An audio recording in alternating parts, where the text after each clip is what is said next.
जय हिंद एवरीवन। स्वागत है आप सभी का स्थिर व द्रुतकी के नेक्स्ट सेशन में। मैं आप लोगों को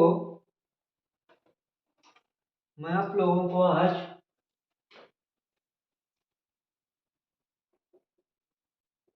स्थिर व द्रुतकी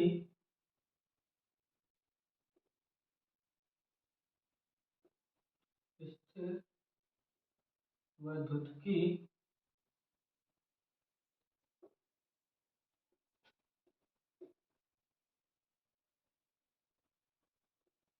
इलेक्ट्रोस्टैटिक्स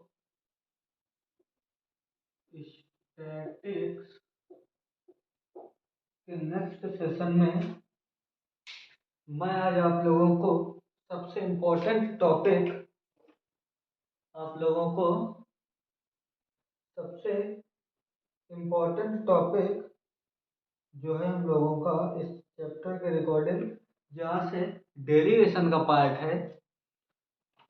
डेरिवेशन आने के चांसेस बहुत ज़्यादा रहते हैं। तो सबसे पहले हमारा धन परीक्षण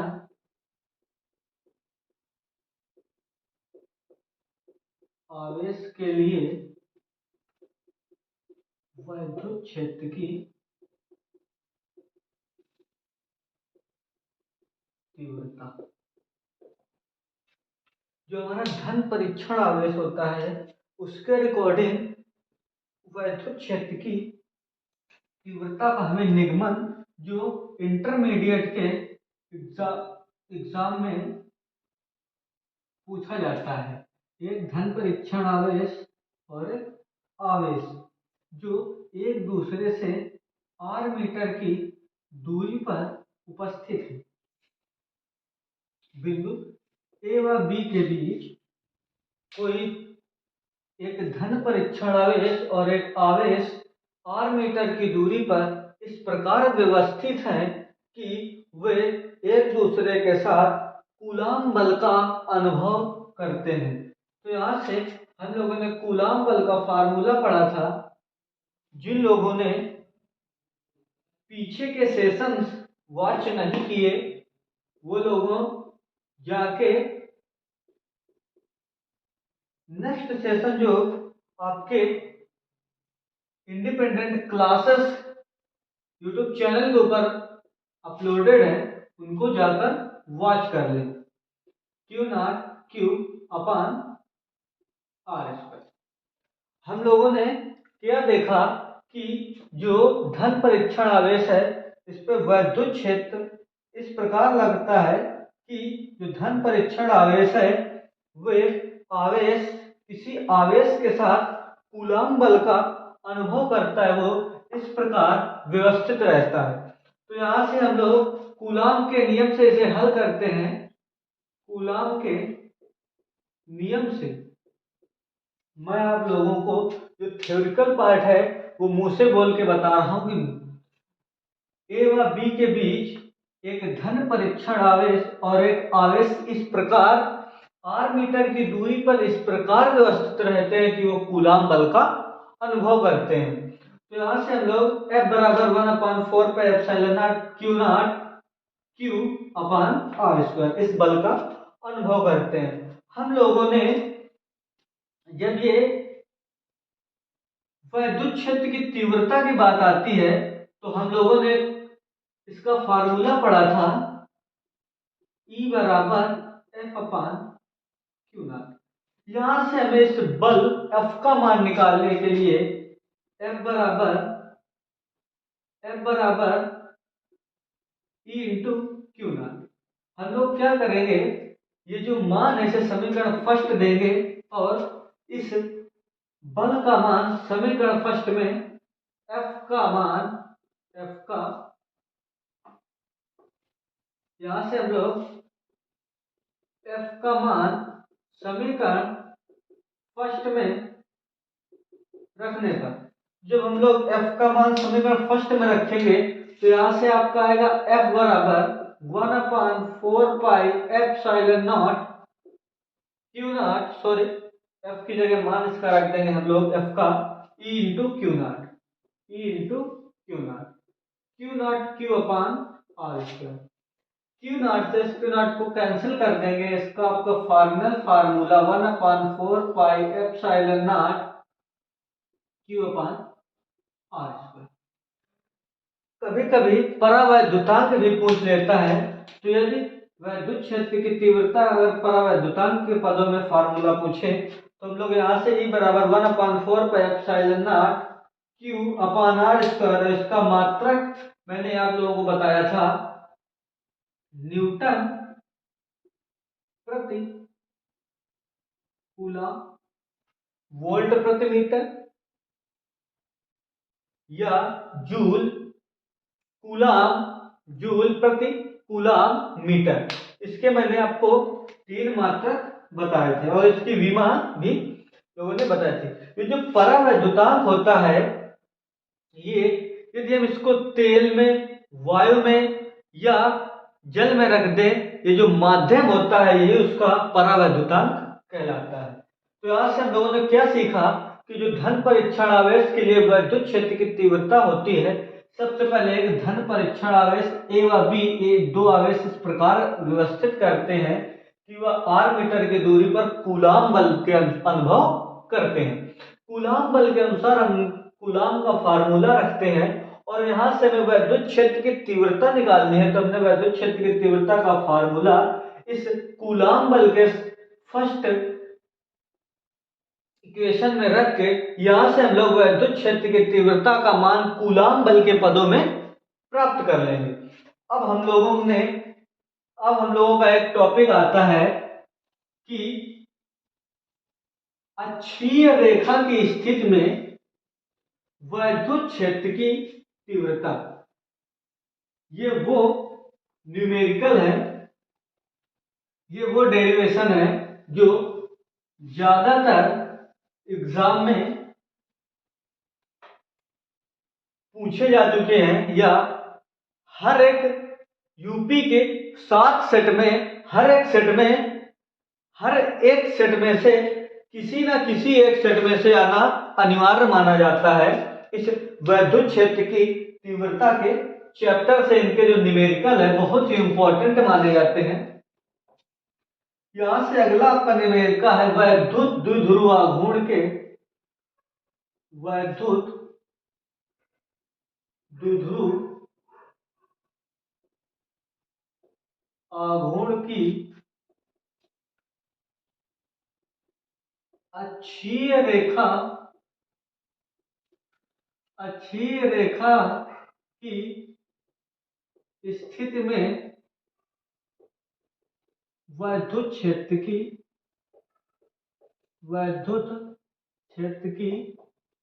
तीव्रता। ये निगमन आपको कई फॉर्मेट से घुमा फिरा कर देगा। कभी बोलेगा कि वैद्युत ध्रुव आघूर्ण की समांतर रेखा की स्थिति में वैद्युत क्षेत्र की तीव्रता, कभी बोलेगा कि वह अक्षीय रेखा की स्थिति में वैद्युत क्षेत्र की तीव्रता, केवल इतना बोलेगा। कभी बोलेगा वैद्युत द्विध्रुव आघूर्ण की हॉरिजॉन्टल क्षैतिज रेखा की स्थिति में वैद्युत क्षेत्र की तीव्रता। तो ये इसके भिन्न भिन्न रूपों में क्वेश्चंस को मॉडिफाइड करके एग्जामिनर आपको भ्रमित करने के लिए ये क्वेश्चंस, ये डेरिवेशंस को अलग अलग प्रकार से आपके सम्मुख प्रस्तुत करता है। तो यहां से हम लोग क्या करेंगे कि सबसे पहले इसका सेम फिगर एनिमेशन करेंगे। तो यहां से हम लोग क्या करेंगे कि जो सेम आवेश रखे हमने वैद्युत द्विध्रुव आघूर्ण के लिए निकाला था। जब हम लोगों ने वैद्युत द्विध्रुव आघूर्ण पढ़ा था तो हम लोगों ने पढ़ा था कि इन्हीं दो आवेशों के बीच लगने वाला, इन्हीं दो आवेशों के बीच की दूरी और उन दोनों आवेशों में से किसी एक का परिणाम के गुणनफल को वैद्युत द्विध्रुव आघूर्ण कहते हैं। इसको हमने P से प्रदर्शित किया था और इसका फार्मूला निकल गया था P बराबर Q इंटू 2L। 2L वो दूरी है जो दोनों आवेशों के बीच में उपस्थित थी। यहां से हम लोग क्या करेंगे, सेम प्रोसेस A बी के बीच एक धनावेश और एक ऋणावेश। हम लोग क्या करेंगे, इसके मिड पॉइंट मध्य बिंदु से r मीटर की दूरी पर, मध्य बिंदु से r मीटर की दूरी पर अक्ष की स्थिति में बिंदु P, बिंदु P यहां पर हम वैद्युत क्षेत्र की तीव्रता की गणना करेंगे, यानी कि वैद्युत क्षेत्र की तीव्रता प्राप्त करेंगे, जो क्वेश्चन हमें बोल रहा है। इस बिंदु P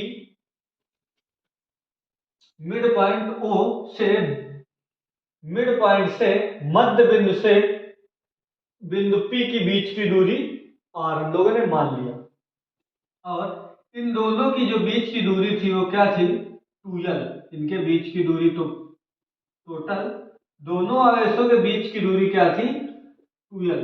हमने ये वैद्युत क्षेत्र ध्रुव आघूर्ण में भी 2l मानी थी और यहाँ पर भी 2l मानेंगे, और इनके बीच की जो हाफ हाफ दूरी होगी वो l, और इसके बीच की भी जो हाफ दूरी होगी वो l होगी।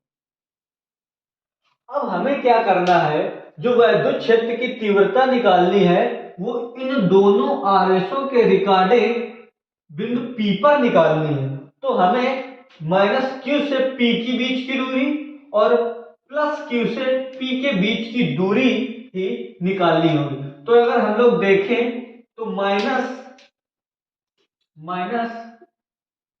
Q से P तक की दूरी L plus R, L plus R, या हम लोग इसे R प्लस L कुछ भी लिख सकते हैं। क्वेश्चंस या डेरिवेशन को आसान बनाने के लिए मैंने इसको R प्लस L से लिखा, ये दूरी L और ये दूरी R। अगर टोटल दूरी हम यहां से यहां तक की देखें तो R प्लस L। अब हम लोग प्लस Q से P तक की दूरी निकालेंगे, तो अगर हम लोग इस R दूरी में ये L दूरी माइनस कर दें तो हमें प्लस Q से बिंदु P की बीच की दूरी, प्लस Q से बिंदु P के बीच की दूरी क्या मिलेगी, R minus L। Minus Q से बिंदु P के बीच की दूरी R plus L, plus Q से बिंदु P के बीच की दूरी R माइनस L। अब हम लोग क्या करेंगे कि अब हम लोग क्या मानेंगे कि माइनस Q आवेश के कारण वैद्युत क्षेत्र की तीव्रता, माइनस Q आवेश। सबसे पहले हम लोग ये फिगर बनाएंगे, उसके बाद इस फिगर किस प्रकार बना है इसकी रचना लिखेंगे जो मैंने आपको बताया अभी। उसके बाद हम लोग लिखेंगे माइनस Q आवेश के कारण वैद्युत क्षेत्र की तीव्रता। तो यहां से जो प्लस Q आवेश माइनस Q से कारण वैद्युत क्षेत्र की तीव्रता निकल के आएगी, वो बिंदु P के रिकॉर्डिंग निकालनी है हमें। तो यहां से फार्मूला आएगा E बराबर 1/4 पाई एप्सिलॉन नॉट, जो अभी हमने निकाला है, same Q upon R square. अब R स्क्वायर की जगह बिंदु P से माइनस Q के बीच की दूरी R प्लस L लिखेंगे, क्योंकि पूरी दूरी हमें बिंदु P पर निकालना है, तो माइनस Q से P तक की दूरी निकालनी होगी हमें। तो माइनस Q से P तक की बीच की दूरी R प्लस L है। तो यहां पर हम लिख देंगे R प्लस L का whole square, R plus L का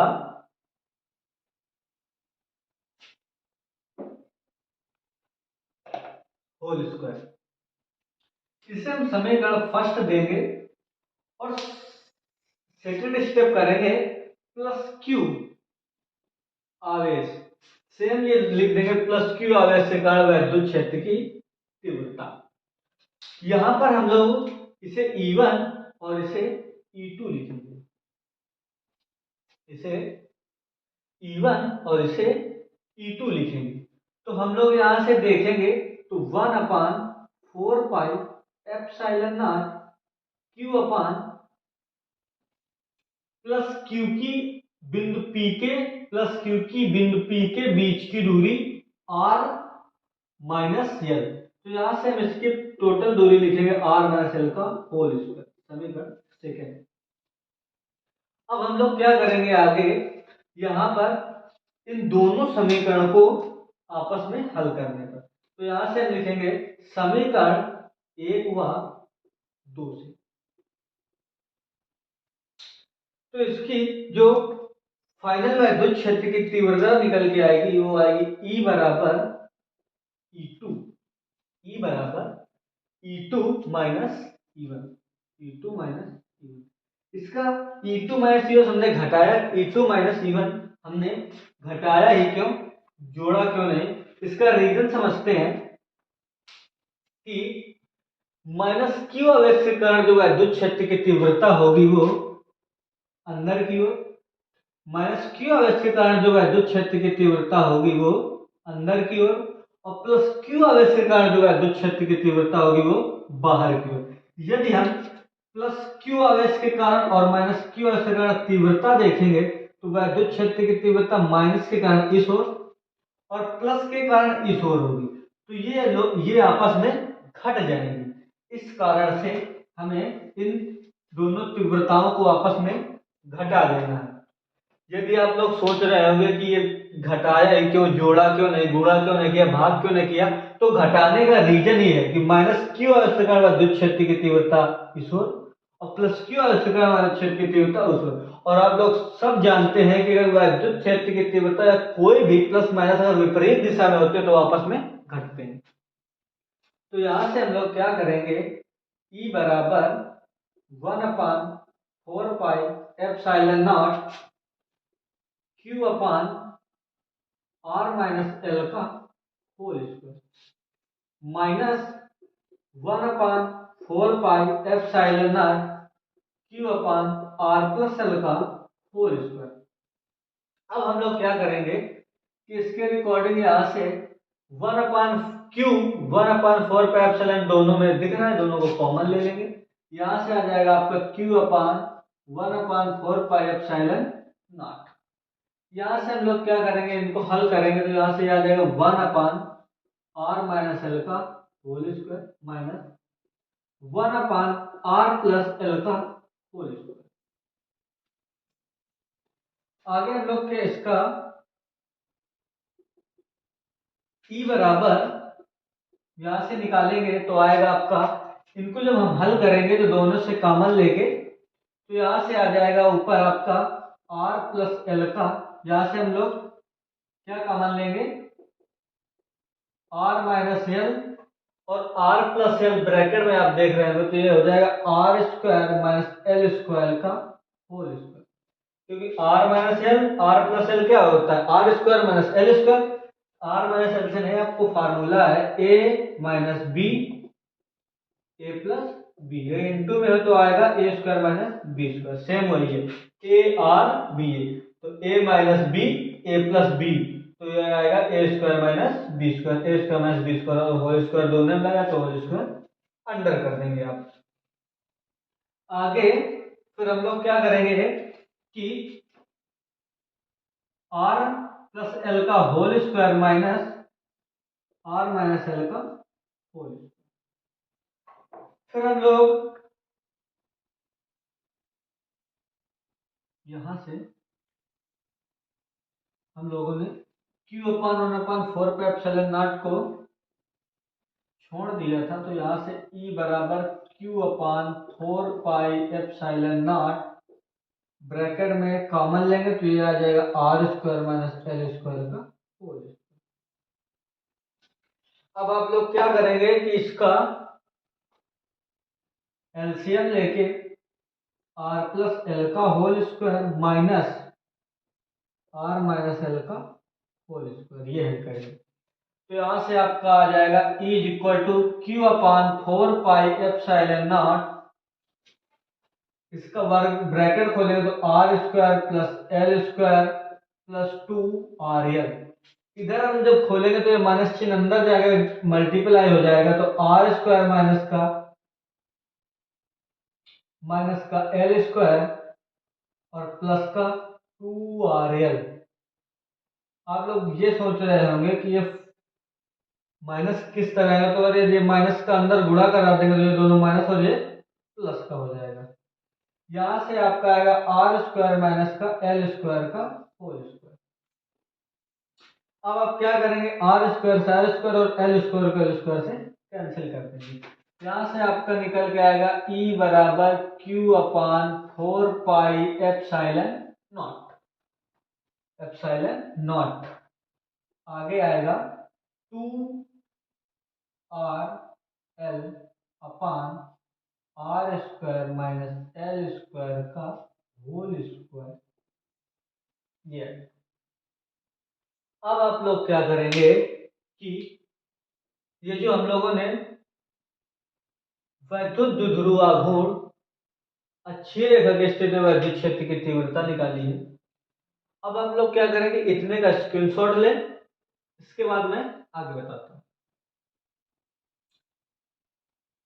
अब आप लोग क्या करें कि जो हम लोगों ने ये लिखा था हम लोग रफ कर देते हैं। आगे हमारी ये इक्वेशन निकल के आई थी, तो आप लोगों को मैंने अभी बताया था कि जो P होता है, जो फार्मूला वैद्युत ध्रुवाघूर्ण का होता है, P बराबर Q इंटू 2L। तो यहां से हम लोग क्या करेंगे, 2L और Q, Q 2L, इनको ऐड करके हम P लिख देंगे। तो यहां से हमारा आगे से आएगा E बराबर 1/4 पाई एप्सिलॉन नॉट, और ये Q और ये 2L, ये इसे इस तरह लिख दें, इसे हम लिख देंगे 2L R, Q और 2L, इसके जगह हम P लिख देंगे, P R upon R square minus L square का होल स्क्वायर। अब आप लोग ये जानते हैं कि ये जो 2L दूरी होती है, ये दोनों आवेशों के बीच की अल्पतम दूरी होती है। ये जो दो आवेश जो होते हैं अल्पतम दूरी पर लगे होते हैं। हाँ, ये जो दूरी है ये नाभिकीय, ये जो आपका बल है वैद्युत बल, ये नाभिकीय दूरियों के लिए भी सत्य है, पर ये 10 के घात माइनस 15 से बड़ी दूरियों के लिए 10 के घात, जो नाभिकीय बल होता है वो 10 के घात 15 से छोटे 10 के घात 15 तक की वैल्यू के लिए अप्लाई होता है एक फर्मी के लिए। बट जो ये वैद्युत बल होता है ये 10 की घात 15 से बड़ी, यानी कि नाभिकीय दूरियों से बड़ी, बट परमाणुवीय दूरियों से छोटी दूरियों के लिए भी, परमाणुवीय दूरियों के लिए भी अप्लाई होता है। तो यहां से हम लोग क्या करेंगे कि इसके रिकॉर्डिंग हम लोग क्या करेंगे कि आर एल का मान आर की तुलना में बहुत अल्पतम है। तो यहां से हम लिख सकते हैं एक पॉइंट कि एल का मान आर की तुलना में अल्पतम है। यदि एल का मान आर की तुलना में बहुत छोटा है, तो यदि हम आर स्क्वायर और एल स्क्वायर करेंगे तो आर स्क्वायर का मान एल स्क्वायर की तुलना में और ज्यादा छोटा होगा।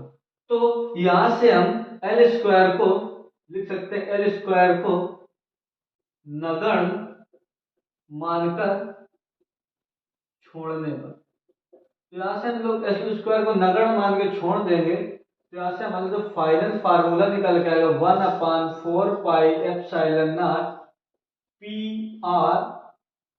अब हम एल स्क्वायर को छोड़ देंगे तो आर स्क्वायर और ये आर स्क्वायर की आर की पावर 4, यहां से एक आर इस आर से कैंसिल हो जाएगा। तो यहां से आपका निकल के आएगा final formula 1/4 pi epsilon naught P upon R Q. यहां से सॉरी 2 तो यहां से आपका आएगा 2 × 2L, सॉरी ये मिस्टेक हो गई है बाय मिस्टेक, 2RL से 4RL आएगा। तो 4RL को हम लिख सकते हैं 2 × 2LR। तो यहां से आएगा 2PR 2P और 2P, और जिसका जो मात्रक होगा यूनिट वो सेम क्या होगी, कि हम इसकी यूनिट लिख सकते हैं न्यूटन प्रति कूलम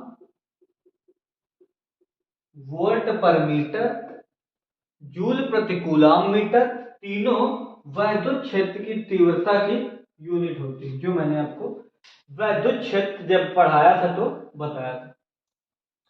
ये आप लोगों का वैद्युत क्षेत्र की तीव्रता का अक्षीय रेखा की स्थिति में निगमन निकल गया, और ये निगमन आप लोगों को बोर्ड के एग्जाम में 8 नंबर गेन करेगा। इसके रिकॉर्डिंग कोई भी डाउट हो आप तुरंत कमेंट करें, या फिर आप लोग 1 से 2 PM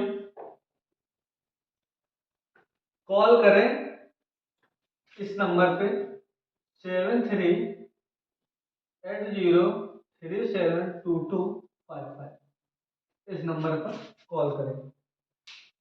अब हम लोग क्या करेंगे, सेम प्रोसेस की इसका एक निरक्षीय रेखा की स्थिति में वैद्युत क्षेत्र की तीव्रता का निगमन निकालेंगे हम लोग। अभी हम लोगों ने अक्षीय रेखा की स्थिति में वैद्युत क्षेत्र की तीव्रता का निगमन निकाला था।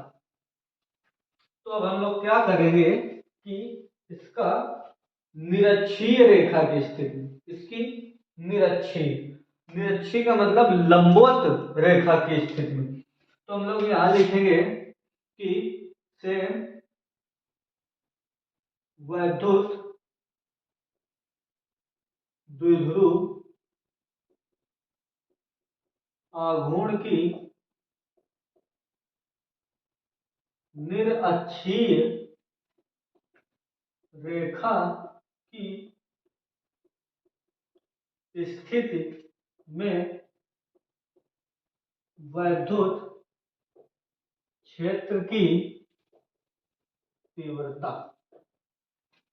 हम लोग क्या करेंगे, सेम इसका निरक्षीय रेखा की स्थिति में वैद्युत क्षेत्र की तीव्रता का निगमन निकालेंगे। तो सबसे पहले हम लोग क्या करेंगे कि इसका फिगर गेन करेंगे। तो यहां से हम लोग निरक्षीय रेखा की स्थिति में जब बात करते हैं तो इसका जो लंबवत सिरा है उस रेखा के रिकॉर्डिंग हमारे क्वेश्चंस को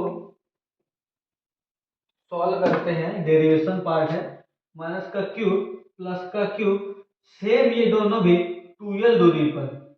इसके हमेशा या निरक्षी बोले या अच्छी बोले, मध्य बिंदु से उसकी दूरी निकाली जाती है। रीजन कि मध्य बिंदु पर जो आवेश होता है वो अगर दोनों विपरीत प्रकृति के होंगे तो संतुलन की अवस्था में होते हैं, यानी पर इन पर कोई भी बल नहीं लग रहा होता।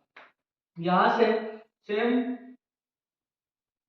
बिंदु O पर निरक्ष की स्थिति में बिंदु P पर वैद्युत क्षेत्र की तीव्रता ज्ञात करें। सेम ये दोनों के बीच की दूरी 2l दूरी पर रखे हुए हैं। अब हम लोग क्या करेंगे कि इसको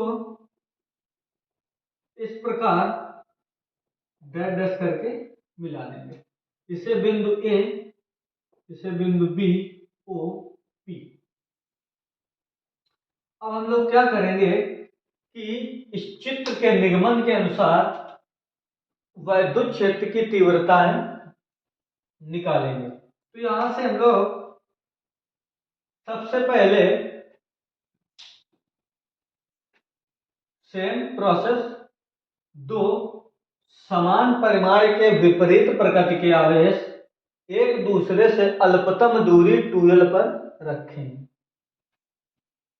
इनके मध्य बिंदु O से निरक्ष की स्थिति में बिंदु P पर वैद्युत क्षेत्र की तीव्रता की गणना करनी है। ये हमको रचना में लिखना है। इसके बाद हम लोग लिखेंगे बिंदु A को P से और बिंदु B को P से मिलाया।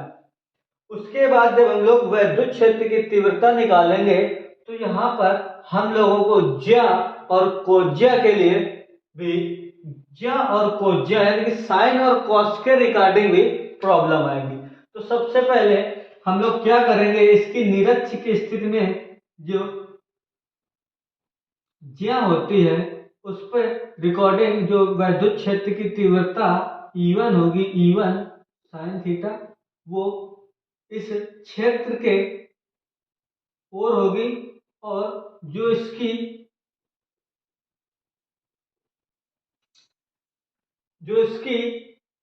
E2 Q1 आवेशिका जो वैद्युत क्षेत्र की तीव्रता होगी वो विपरीत दिशा में होगी, E2 साइन थीटा। और जो इसकी कोज्या के तीव्रता होगी वो सेम डायरेक्शन में होगी, E1 cos थीटा और E2 cos थीटा। सबसे बड़ी बात कि ये जो E1 साइन थीटा और E2 साइन थीटा आप देख रहे हैं एक दूसरे के विपरीत हैं, तो ये एक दूसरे से निरस्त हो जाएंगे, एक दूसरे से विपरीत हैं तो ये निरस्त हो जाएंगे, क्योंकि इस पे थीटा जो ज्या का मान होगा वो समान होने के कारण या एक दूसरे के विपरीत होने के कारण निरस्त हो जाएंगी। और जो E1 cos थीटा और E2 cos थीटा ये एक ही दिशा में होने के कारण आपस में जुड़ जाएंगी। हम लोगों को न कि बिंदु O पर वैद्युत क्षेत्र की तीव्रता निकालनी है, हमें बिंदु P पर वैद्युत क्षेत्र की तीव्रता निकालनी है। तो मध्य बिंदु से सेम हम लोगों ने अक्ष के स्थिर जैसे लिया था, तो O से मध्य बिंदु O से P के बीच की दूरी R, हम लोग क्या माना था उसमें भी R, तो इस पर भी हम उसके बीच की दूरी R गेन करते हैं। सबसे पहले हम लोग यहां से सेम प्रोसेस में लिखेंगे कि -q आवेश के कारण वैद्युत क्षेत्र की तीव्रता, यहां से हम लोग लिखेंगे E1 बराबर 1/4 पाई एप्सिलॉन नॉट Q अपान, अब यहां से हमें R का मान निकालना है। हमने जब निकाला था Q से बिंदु P के बीच की दूरी, सेम इस पर भी निकालेंगे। तो यहां से हम लोग समकोण त्रिभुज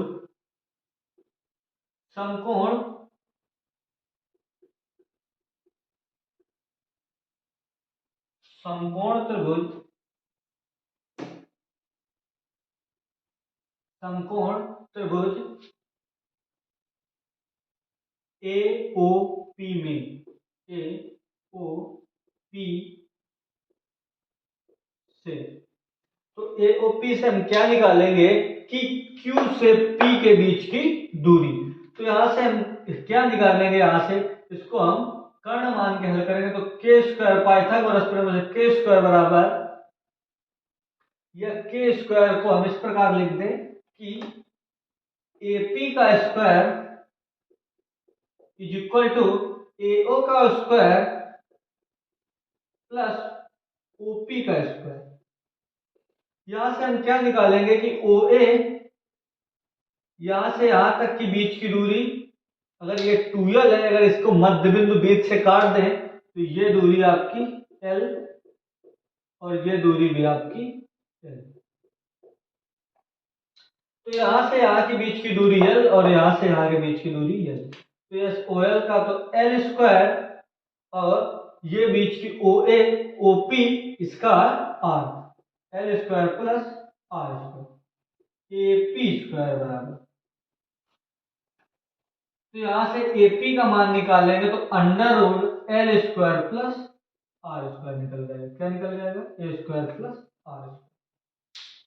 ये आपका AP का मान निकल जाएगा। अब हम लोग जानते हैं कि AOP और समकोण त्रिभुज BOP में OP भुजा उभयनिष्ठ होने के कारण या AP और BP आपस में बराबर होंगे। तो यहां से AP बराबर ये और बराबर BP। तो यहां से जो AP और BP का मान निकल के आएगा आपका, यहां पर आएगा L² प्लस R। अब हम लोग क्या करेंगे कि यहां पर इसकी दूरी लिख रही है, मान रखेंगे L² प्लस R²। तो यहां पर इसका मान आएगा L² plus R² cos theta. अब हम लोग क्या करेंगे, इसी ब्रैकेट से cos थीटा का भी मान निकालेंगे, और इस cos थीटा का मान हम लोग उसी फॉर्मेट के फार्मूले से निकाल लेंगे। सेम त्रिभुज से cos थीटा बराबर फार्मूला होता है आधार बटे कर्ण। तो इसका आधार L और कर्ण √L² प्लस R²। तो ये जो cos थीटा का मान है जो दोनों में सेम है, ये निकाल लेंगे हम लोग। तो यहां से cos थीटा की जगह भी हम लोग पुट करेंगे L/√L² प्लस R², और ये Q प्लस R का होल स्क्वायर। ये समीकरण नंबर फर्स्ट। सेम लिखेंगे कि प्लस Q आवेश के कारण वैद्युत क्षेत्र की तीव्रता, प्लस Q आवेश के कारण वैद्युत क्षेत्र की तीव्रता। तो यहां से हम लोग प्लस Q आवेश के कारण वैद्युत क्षेत्र की तीव्रता निकालेंगे। E1 निकाल, यहां से आपका निकल के आएगा E2 बराबर 1/4πε0 Q अपान रूट, इस रूट से स्क्वायर कैंसिल हो जाएगा, तो यहां से आएगा L² प्लस R। हम लोग यहां काट दें या इसे बाद में काटे, सेम इस पे प्रोसेस वही लगाएंगे, √L² प्लस R² का होल स्क्वायर। समीकरण सेकंड है L अपान √L² प्लस R, समीकरण नंबर सेकंड। आप लोग ये देख रहे होंगे कि समीकरण नंबर फर्स्ट और समीकरण नंबर सेकंड हूबहू सेम है। तो इसे हम जब वैद्युत क्षेत्र की तीव्रता E निकालेंगे, तो हम लोगों ने फार्मूला जो लिखा था E1 cos theta plus E2 cos theta के रिकॉर्डिंग हम हल करेंगे। तो यहां पर मैंने L cos थीटा और E cos थीटा और E2 cos थीटा को हल किया था, बट cos थीटा का जो मेन मकसद था वो इस अच्छी रेखा की स्थिति में कोज्या के साथ हो, निरक्षी रेखा की स्थिति में जो कोज्या होती है वो एक ही दिशा में होने के कारण जुड़ जाती है, और जो ज्या होती है वो एक दूसरे के विपरीत दिशा में होने के कारण निरस्त हो जाती है, एक दूसरे से कट जाती है। क्योंकि इस पे माइनस का चिन्ह आने पर एक दूसरे से सेम, क्योंकि जो E1 cos थीटा और E2 cos थीटा दोनों समान आए, इसी प्रकार ये भी समान आते हैं, चिन्ह विपरीत होने के कारण दोनों कट जाएंगे। अब यहां पर हमें cos थीटा मैंने पहले लिख दिया है, आप लोग पहले लिख दें या बाद में लिख दें, लेकिन जो बेटर तरीका है वो इसका बाद का है। तो यहां से हम लोग क्या करेंगे कि केवल अभी E1 और E2 के मान निकालेंगे। अब यहां से हम जो cos थीटा का ये मान है वो यहां पर अब से अप्लाई करें। तो यहां से E बराबर आपका आएगा 1/, E1 और E2 दोनों समान होने के कारण हम लोग ये प्रोसेस करने से बोर्ड भर जाएगा। तो आप लोग क्या करेंगे, अगर ये प्रोसेस करना है तो E1 और E2 के मान उठा के रख देंगे। मैं आपको डायरेक्ट क्या बताऊंगा कि E1 बराबर E2 होने के कारण 2E cos थीटा से हम इसे डायरेक्ट हल कर देंगे, क्योंकि आप देख रहे हो ये दोनों मान समान निकल के आएंगे। तो यहां से आपका E बराबर 1/4π 1/4 पाई 2Q अपान √L² प्लस R² का whole square into cos theta. तो कॉस थीटा इसे हम थोड़ा बाहर लिख देंगे। यहां पर आप लिख सकते हैं कंडीशन की E1 बराबर E2। तो यहां से कॉस थीटा का मान निकल के आएगा L/√L² प्लस R²। ये मान आएगा। तो यहां से हम लोग आगे क्या करेंगे कि ये रूट से स्क्वायर कैंसिल कर देंगे और आपका निकल के आएगा E बराबर 1/4 पाई एप्सिलॉन नॉट 2Q अपान L² plus R² into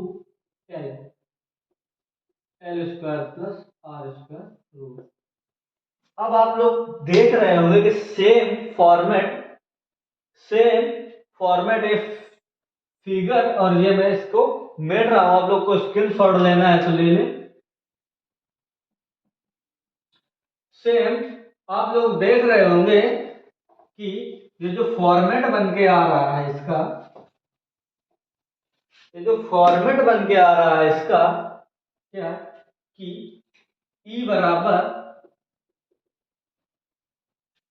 1/4 pi epsilon naught Q into, इसे हम 2 इधर अगर रख दें इस पे 2, तो Q into 12 same format P वैद्युत ध्रुव आघूर्ण। तो यहां से हम लिख देंगे P अपान L² plus R² into L² plus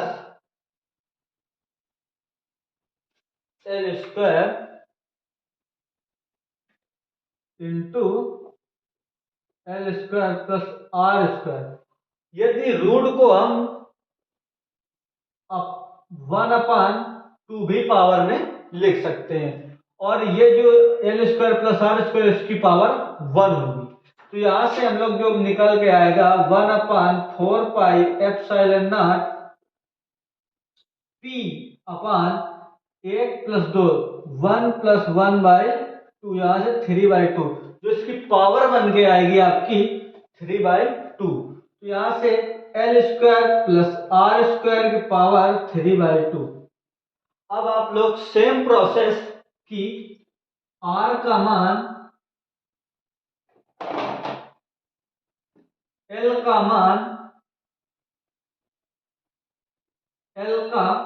मान R की तुलना में बहुत छोटा है, इस वजह से L² को नगण्य मानकर छोड़ने पर, तो यहां से E बराबर 1/4 pi epsilon not P upon L² को छोड़ देंगे तो यहां से आ जाएगा R² का क्यूब, R² का क्यूब, और ये Q 2Q इंटू L, यहां से P अपान R² का ये L² को नगण्य मानकर छोड़ दिया जाएगा, तो यहां से आ जाएगा R² की पावर 3/2। इस 2 से ये 2 कैंसिल हो जाएगा, तो यहां से आपका जो फाइनल फार्मूला निकल के आएगा 1/4 pi epsilon not P upon R²। तो इसका जो फाइनल फार्मूला निकल के आया न्यूटन वोल्ट पर मीटर, इसकी एक यूनिट ये भी होती है।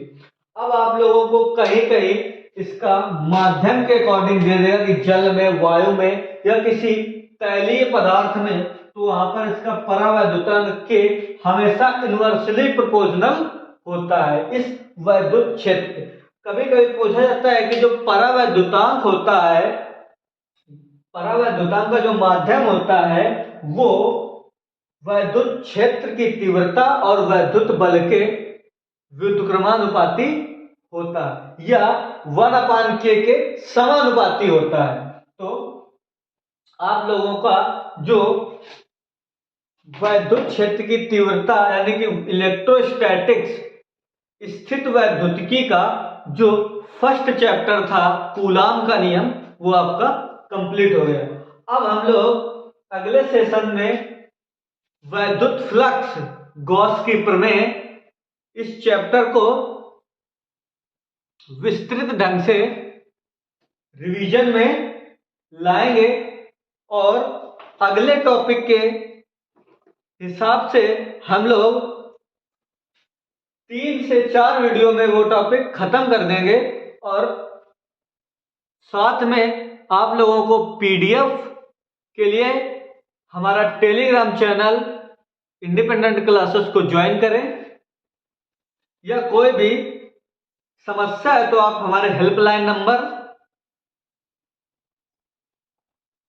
या कोर्स के रिकॉर्डिंग कोई दिक्कत है तो मैंने आपको वीडियो में एक नंबर दिया था, उस नंबर पे कॉल करें, आपका कोर्स के रिकॉर्डिंग डाउट 1 से 2 PM के बीच में सॉल्व हो जाएगा।